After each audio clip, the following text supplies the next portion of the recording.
మీకు ఒక మంచి కథ చెబుతాను, వినండి ఫ్రెండ్స్. ఆ కథ పేరు ఏంటంటే టీచర్. కథ పేరు వింటేనే మనకు చాలా సంతోషం అనిపించింది కదా. అవును మరి, ఇక కథలోకి వెళ్దామా. ఒక ఊరిలో రాధ అనే ఒక ఉపాధ్యాయురాలు ఉండేవారు.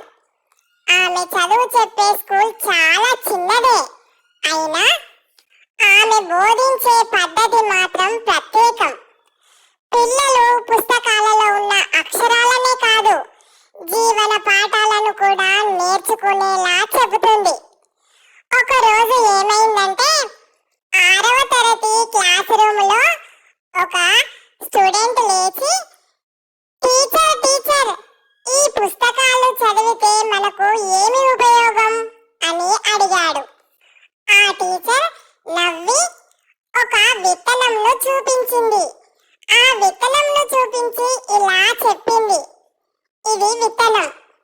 ఇప్పుడు ఇది చాలా చిన్నదిగా కనిపిస్తోంది, కానీ దీన్ని భూమిలో నాటి నీళ్లు పోస్తే, ఎండ గాలిని భరిస్తే రేపు అది పెద్ద వృక్షం అవుతుంది.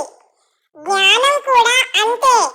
ఇప్పుడు చాలా చిన్నగా అనిపిస్తుంది, కానీ భవిష్యత్తులో నీకు ఆత్మవిశ్వాసాన్ని ఇస్తుంది, నీకు నీడగా నిలుస్తుంది అని చెప్పింది ఆ టీచర్.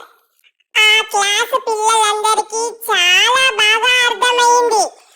ఆ రోజు నుంచి వాళ్ళు చదువును భారంగా కాకుండా భవిష్యత్తు కోసం తమ సంపదగా చూసుకున్నారు.